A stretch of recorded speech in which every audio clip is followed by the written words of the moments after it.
Broadcasting live from Glen Elandra on the plain of Lorwyn, this is Tap Tap Concede.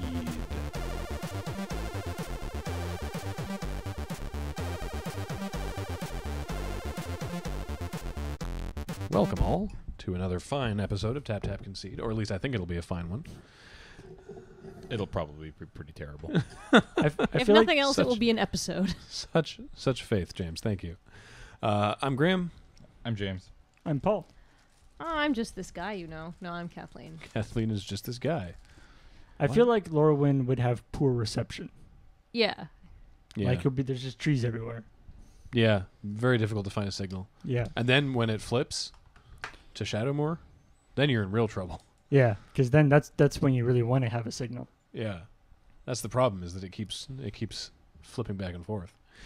So in this week's episode, we're kind gonna of like Silent Hill, actually. Yeah, we're gonna do our crack a pack of our weird old pack, and then we're gonna talk about some statistics. Woo! Because we think stats are interesting. At least I think they're interesting. So to decide which pack we're going to pick this week, we're going to use our giant foam D20.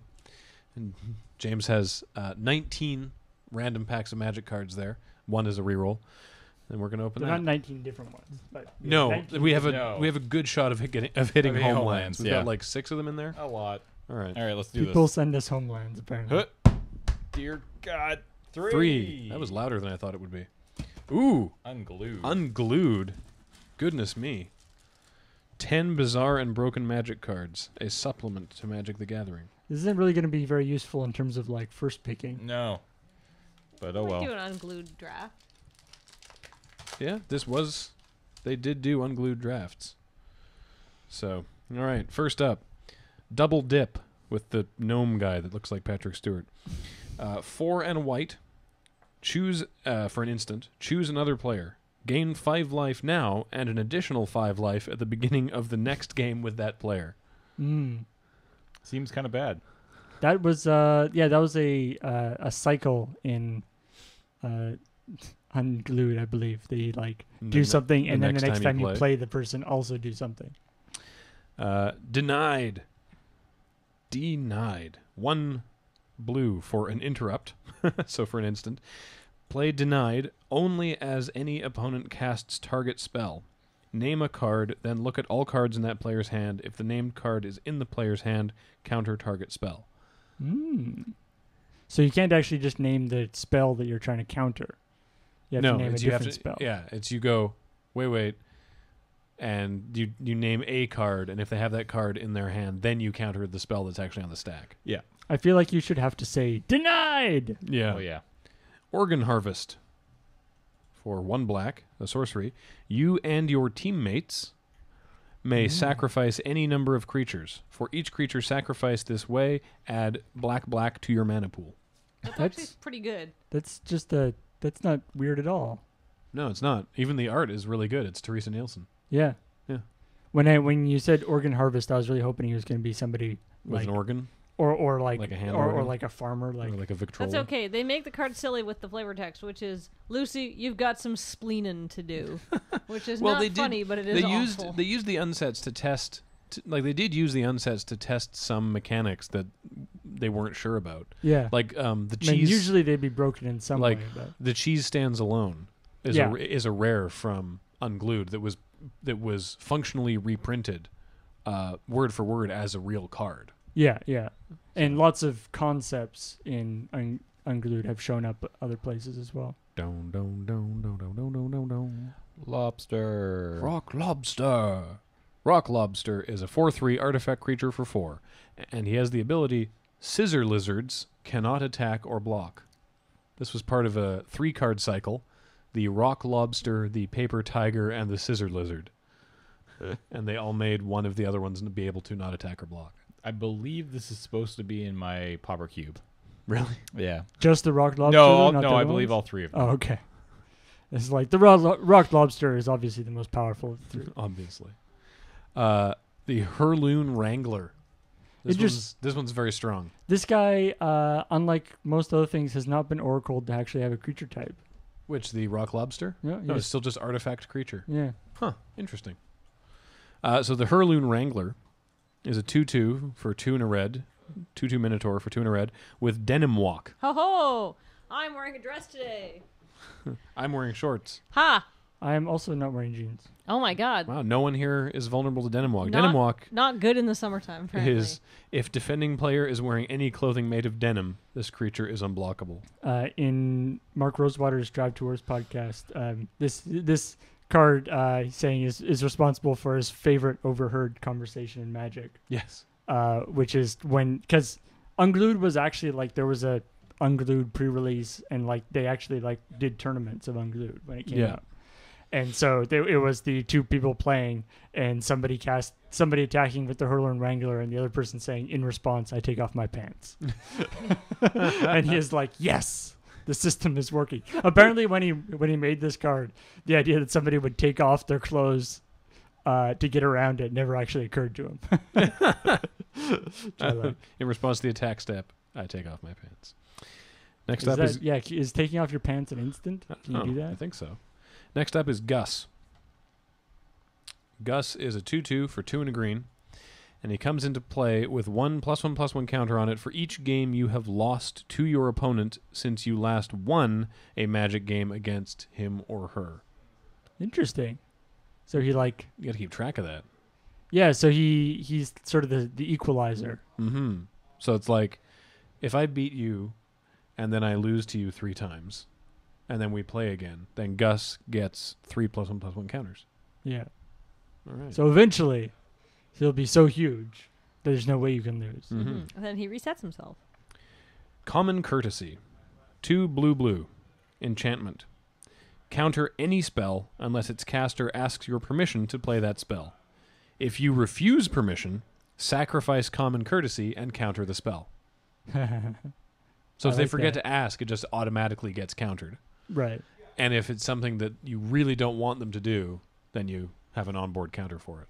That seems really strong, That's actually. super strong. This reminds me of... I remember when we were first starting to play Magic again, and Jared was much more...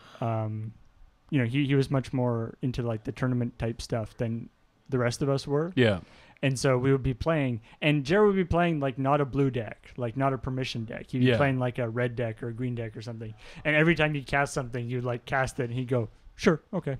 It's like, and it'd be like, "I don't need your permission to cast this." Yeah, he meant it in a way of like, okay, like I understand that is what's happening, but it always sounded like he was going, "I'll allow it." Yeah. And, to which our response would be like, what are you going to do about it? yeah, what are you going to do about this? All right, next. All right, next up, Vollrath's Motion Censor. 1 black enchant player. When Vollrath's motion Censor comes into play, choose target hand controlled by an opponent. Enchanted player balances Vollrath's Motion Censor on the back of that hand. If Vollrath's Motion Censor falls off of that hand, sacrifice Vollrath's Motion Censor, and that player loses 3 life. Seems totally playable. But it's like best case scenario, they lose 3 life. It's not even that. Yeah, but it's only 1 black. Yeah. It's just a lightning bolt in black. Well, theoretically, that only hits players. What card is that guy from? The guy on the card, even though he's wearing pajamas. Isn't that Vollrath? Is it? I guess. I don't know. Is he eating a sliver? He is. Let me see. There's a sliver. Huh. And the rare. Ooh. I just like the idea that there are Ashnod's Coupon. different rarities. Ashnod's Coupon is a 0 mana artifact. Tap Ashnod's Coupon. Target player gets you a drink. Oh my god, first pick. Yeah. Windmill Slam. No, wait. Now, the errata, you pay any costs for the drink. That's fine. But, Well, I mean, yeah, even that's fine because they have to go get it for you. Yeah. But, there is another card, I think from Unhinged, I'm not entirely sure, that is what is it? It's something to do with R&D. It's like the R&D department or something like that. It is ignore all errata.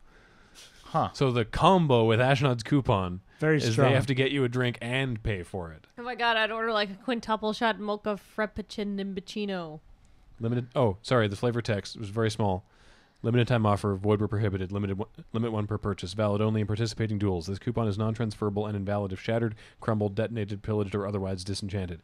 Cash value less than 1/20th of a cent. Offer not valid in Quebec, Rhode Island, or where prohibited by law or the DCI. I do love how they included Quebec. Yeah. I think that's awesome. That's really nice because in Canada, like in the States, you'll have certain contests that are not valid in certain states. In Canada, it's always Quebec. Always Quebec. Yeah, they have different sweepstakes. And our land is an island. Ooh, very pretty. Ooh. Yeah. I don't like those ones. These ones are weird. They're so weird. They that was apparently one of the big draws for the unhinged land is gorgeous. I mean, both lands are really cool and unique. I guess actually the unhinged land isn't actually all that unique. These are more unique than they are more unique. Yeah, that's that one. Even though weird that it's silver bordered there, but they're not printed silver bordered because they're tournament playable. Yeah. That's weird. Yeah, that's weird. Yeah. I mean, they use it to test stuff, right? Yeah. Though I don't know why they haven't just gone full art land for everything now, considering the phenomenal response to every time they do full art special. land. Yeah, they wanted to keep it special. I guess. And they want to keep it so they can do it when they want to. We first pick Ashnod's coupon for sure. I probably first picked that island because it's probably worth some money. Probably. I want a drink. Yeah. All right, next. Okay, so if you watch our live drafts on Twitch TV, you will be familiar with the glory that is Mtg Bot, written by Dan Bopes, who you'll notice from the chat room as well. It is a bot that allows us to do a variety of entertaining things by sneaking into the back end of Magic Online, such as the draft viewer, which lets you vote on all of our draft picks, which is a lot of fun. And the interface is really good, and the UI is amazing. And so he contacted me the other day saying that he knew someone who had some stats about Magic Online, and would we be interested in taking a look at some of them? And I said, absolutely, because I love statistics. And he sent these to Marshall as well, and if you listen to Limited Resources, they talked about it briefly on a recent episode. But what I have here is the card by card win statistics for Modern Masters. So for Modern Masters. Yeah. So what this is by looking at the replays of games, you can't see what's in the decks, and you can't see what's in people's hands, but you can see every spell that is cast, whether or not it's resolved. If it goes in the stack, the replay can see it, and this guy, I don't actually know his real name. He's MTG rating tester. He is able to compile all this data of cards that are cast in games, and so this is not necessarily saying that a given card will win you a game. Is the game-winning card, but it's in a game where this card was cast, was the game won or lost. Mm-hmm. So it's like, I guess the best way of thinking about it is decks that include that card are statistically more likely to be winning decks. Yeah. So whatever archetypes that those cards are part of are the more powerful ones. Yes. So the sample size, for those who are interested, is 20,000 games. Which is a pretty good sample size. Yeah. This is 20,000 games. Does he give his margin of error? Not that I have, no. Okay. So it's 20,000 games of Modern Masters draft. I don't know if there's a breakdown between Swiss or 4-3-2-2 or whatever, or even Phantom or real drafts. I'm not entirely sure, but it's 20,000 games of Modern Masters draft. Okay. Does it say actually how many people that is? Like how many actual different drafters? No, but I can ask him. This is good. Because that would be interesting. Cause, yeah. I mean, there's some draft that's like 20,000 games between 5 drafters. Well, maybe 6 or 7. So, James, you've had opportunity. You were looking over my shoulder, Kathleen. So, James, you've had opportunity to play some amount of Modern Masters. Very little. What do you think is the number one, like by a fair margin, the number one winningest card in Modern Masters draft? Can I have the rarity? It is an uncommon. Cloud Goat Ranger. No. Cloud Goat Ranger actually falls at number 10. Wow. Yeah, it's been resolved a lot.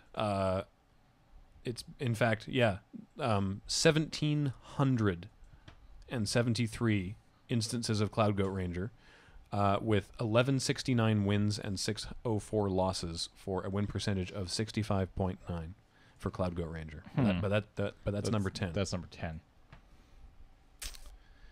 Number 9 is Una, Queen of the Fae. Okay. With 66% win percentage, and a considerable drop off in numbers. Yeah. What's interesting well, Una's a rare, so there's just gonna be less of her. Yeah, but what's Cloud Goat? Yeah, what's interesting is Cloud Goat Ranger win percentage of 65.9%, resolved or cast 1,773 times. Right. The number 1 card, also an uncommon. Okay. Only cast 572 times. So people So are it ends the game much quicker. No, it means, that doesn't actually mean No, it means that means the only people who are taking that are people who already have a really strong deck, probably. Or it's a card that is more situational. Yeah. Because a Cloud Goat Ranger is just a white creature. Yeah. Right. All you need to be doing is all you need to do to cast it is have double white. So the card that's number 1 could actually spend a lot of games in people's sideboards when they aren't using it. Theoretically. I think it's a card that if you have the deck, you're going to run it, and if not, sideboarding it in is not going to work. Right. Anyhow. So we'll get there. I'll do the countdown. Number 9 is Una, Queen of the Fae, with 66%, resolved a total or cast a total of 580 times. She's O. Yeah, ooh. OONA. Yep. We'll bring up Una because her ability is just nuts. Like she's a 5/5 flyer for 6, which is just fine, good. And then she basically just makes your entire deck disappear. She turns it into fairies. Sword of Fire and Ice. Sure. Is the next one.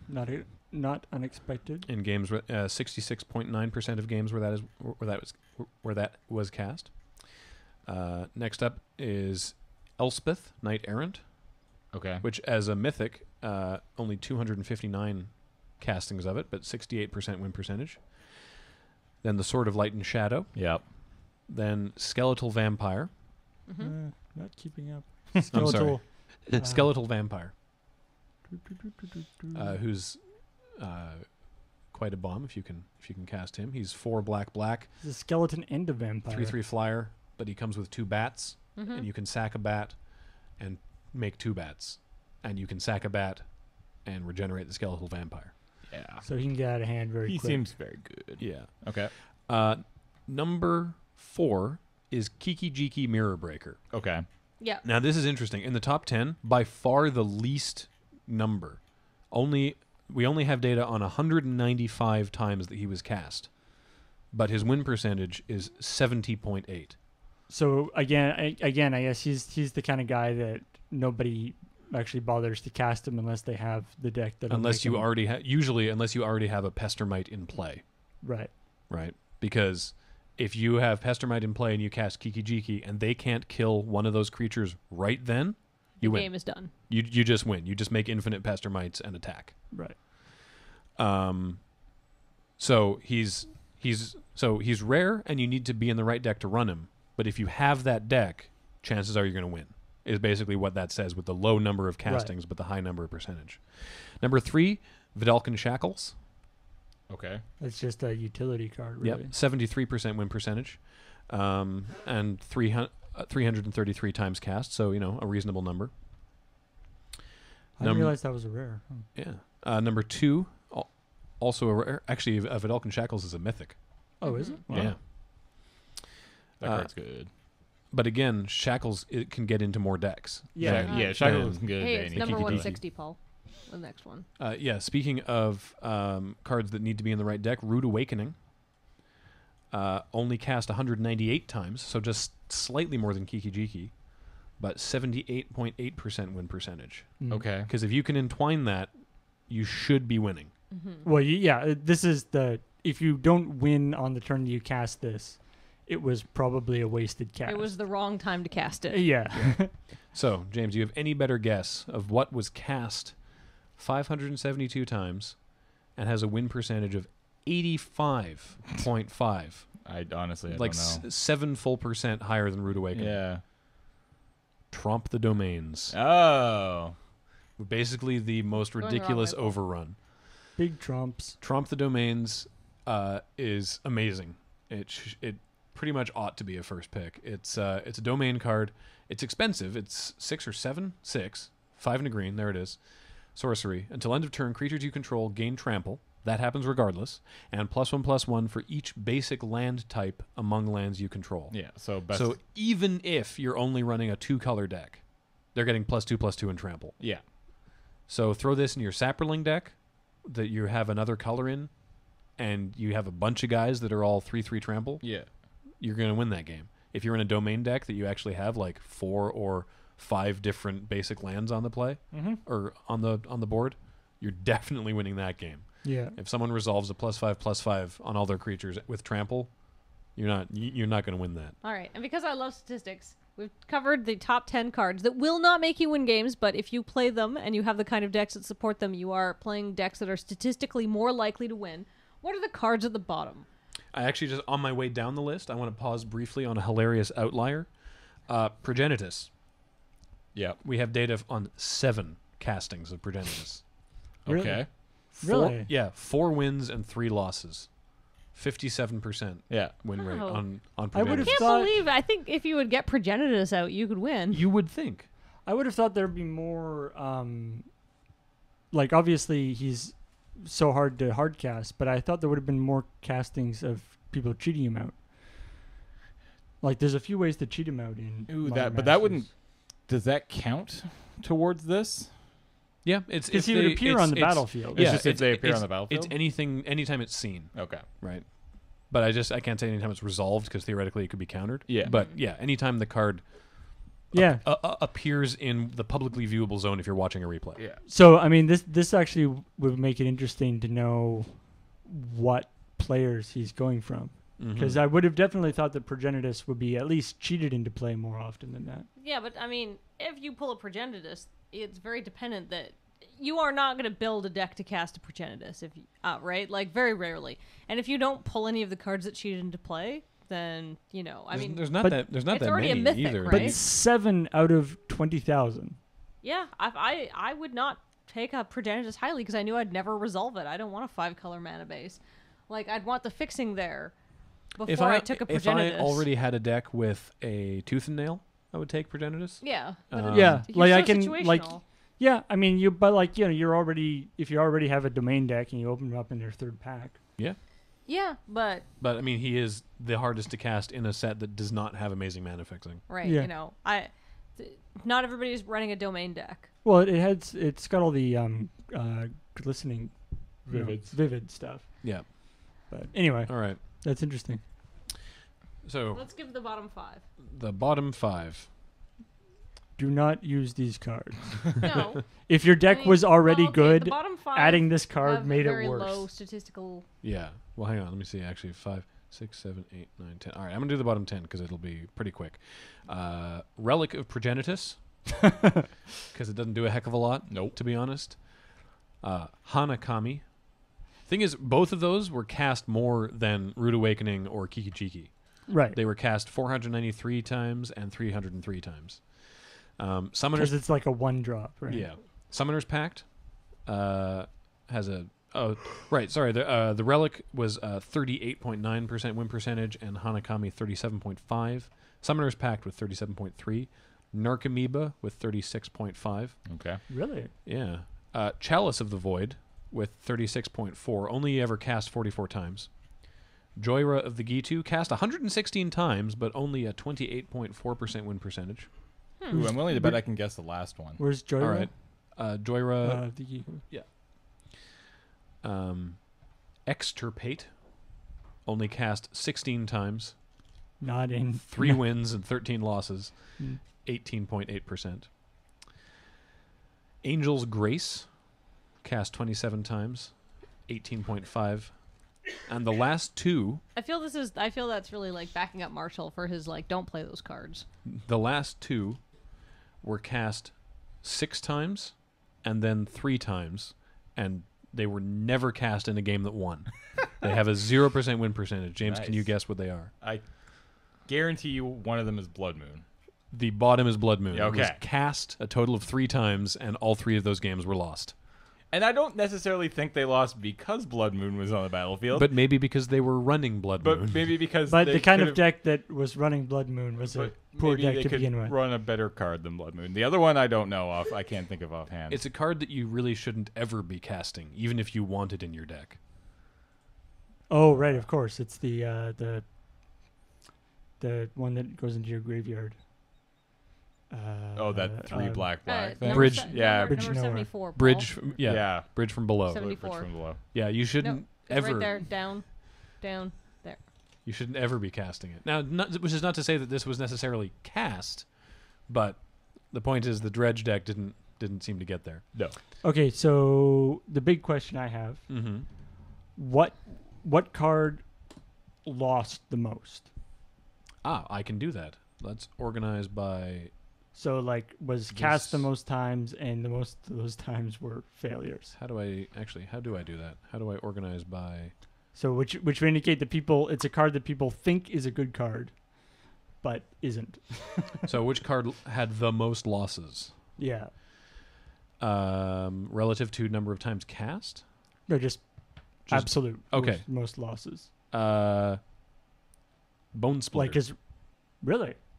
But it was also cast 5,021 times because Bone See- Splitter goes into every deck. yeah, so They're- Bone Right. Splitter's Bone Splitter's percentage is 52.8. Right. So it had the most hard number of losses at 2,371, but it was cast a total of 5,021 times. Yeah, and it's got some of the high. It's got not the absolute highest number of wins, but one of the highest number of wins because there's no deck where Bone Splitter does not do some work Yeah. in The, Mountain Masters. Let me Yeah, I actually mean- find out which was cast the most number of times. Because Unlimited resources. Marshall actually basically says Bone Splitter is like his first pick. Bone Yeah. Splitter is Like, regardless of what's in the he's like, I will pick Bone Splitter above basically everything. Bone Splitter was the second most cast spell. The first was Aether Spellbomb, and the third was Pirate Spellbomb, followed by Pestermite and Wrathy Trapper. Yeah. All the The Avian Trapper. Changeling. I love that so card. what would be okay? Do So you want to know which one won the most? we had that one already. No, we had one percentage. Oh, Won the most games. What was it? It was the Aether Spellbomb. Ah. The number, it's actually Aether Spellbomb and number 2 Bone Splitter, and then number 3 Pestermite, and then Imperiosaur and Pyrite. Yeah. so both Imperiosaur. so both the ones that won the most games are also very high and lost the most games. Yeah, so it seems like the Spellbombs, the Bone so Splitter, those don't the actually make any Pestermite. difference. Basically. Yeah, they're not gonna. They are not apparently, according if we were to interpret this data as such, they themselves are not going to win or lose you a game, No. right. but they'll be fine. Yeah. They'll be good cards. They'll be better than average cards probably because they're Yep. Well, useful and do things that Statistically better than average.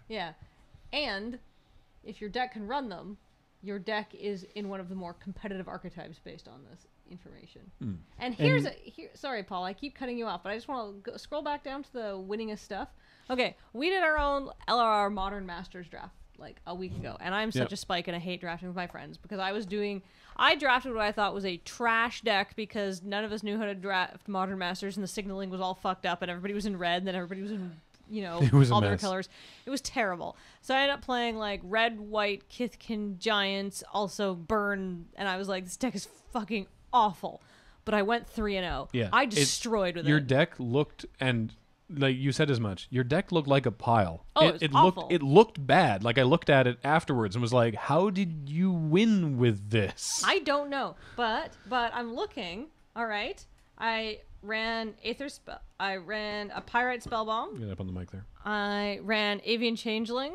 I ran Veteran Armorer. I ran Sanctum Gargoyle. I ran Rift Bolt. I ran 2 Apocryphites. Like, these are some of they're the all- most winningest cards in this thing. So I sort of like. Well, they're the most lucked- castest yeah. cards, like, but they're all above average. So Yeah. you had a completely mediocre deck, but it was better than average.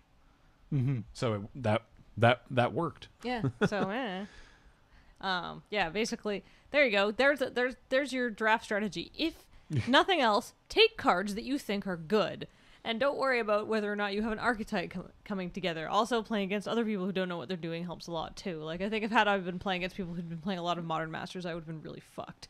Well, the trick with Modern Masters, though, is that it's almost like a cube in the sense that everything in it is quite good. Yeah. So the, 5-color good stuff deck is totally viable. Whereas in something like, if you're doing like a RTR or Gate Crash or whatever, if you're doing like one of the more standard sets, you're going to be in a much worse position trying to do that.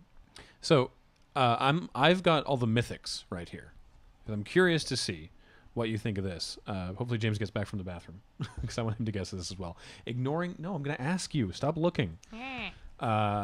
Ignoring Progenitus because it's that weird outlier and it was only cast 7 times, so we have pretty bad data on it. There's only, and even then it had a win percentage of 57. There's only one Mythic that is below the 50th percentile. Oh, it's probably Dark Confidant, because that's like a crap shot, whether it'll hurt you or help you. Nope, Dark Confidant actually has a win percentage of 58%. Wow. Yeah, 162 times cast. So actually the second least cast Mythic other than Progenitus. Well, then again, I think I can buy that though, because if I pick up a Dark Confidant early, but the picks I get are not supporting a Dark Confidant strategy, I'm not going to go into even if I have a Dark Confidant, I'm not running it if I'm running a green fatties deck. So James, I was saying there's only one Mythic that is below the 50th percentile in terms of win percentage. It's actually not Progenitus, but we're just going to ignore Progenitus because it's such a weird outlier because it was only cast 7 times. Okay. But we're trying to figure out what the, quote, worst Mythic is. The worst Mythic? Yeah. It's probably not Kakusho. No, Kokusho is pretty good, 58.6%. Is it one of the other star dragons? It is, yes. The Green Dragon? Nope. Jugan the Rising Star, 58%. Oh. He's really strong. He is really strong, though. Kega the Tide Star is 57. Ryusei the Falling Star? Yosei the Morning Star is 51, and yes, Ryusei the Falling Star is 49.3%. He is nobody likes you, Ryusei. He's the worst Mythic. He actually has a higher loss than win. It's not he seems bad. good though. Yeah. I guess everything in this set seems good with a few exceptions, right? But there's a high chance that everyone else's ability, I think, has a higher chance of doing something. His, I think, has the least chance of impacting the board once he's gone. Well, and it He'll also impacts hurt you both too, sides of yeah. the board. Right? Yeah, exactly. Like, if you're all in on the Flyers deck, fine, but... Yeah, and then if you're looking at Mythics, like I said, Shackles was 73. The Swords, of course, were high up there.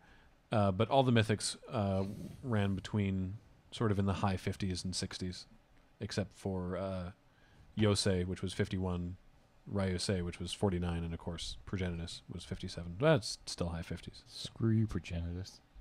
Anyway, I like statistics. Cool. That's some great stats. I would be interested to see that on other draft formats. We have that. Yeah. I don't have it ready here, but he did send me some information on RTR block draft. Yeah, that'd be. So I think maybe we can talk about that next time because I don't have it all sort of is that ready to something refer to. that we can make available to people to look at themselves, or is that? I think so. I will double check with him. Yeah, double check because I'm sure we have various people in our in the listening group who are also interested in stats. I think it's super neat. Look at it themselves. Yeah. So, hope you found that interesting. Nice little stats episode there. And we will call it there for this week, but we'll be back next week with another pack to crack and some more fun information to talk about. Yay. What are you doing, James? No, James has just denied me. Ha ha ha. It's the only spell I can cast. He's countered the podcast. And can't end now. No, you have to. Yeah, you have to name a card in Graham's hand. Graham doesn't have a hand. I win. What are you gonna do then? Nothing. I don't know. All right. Thank you, everybody. It was wonderful talking to you. See you later. Bye-bye. Bye.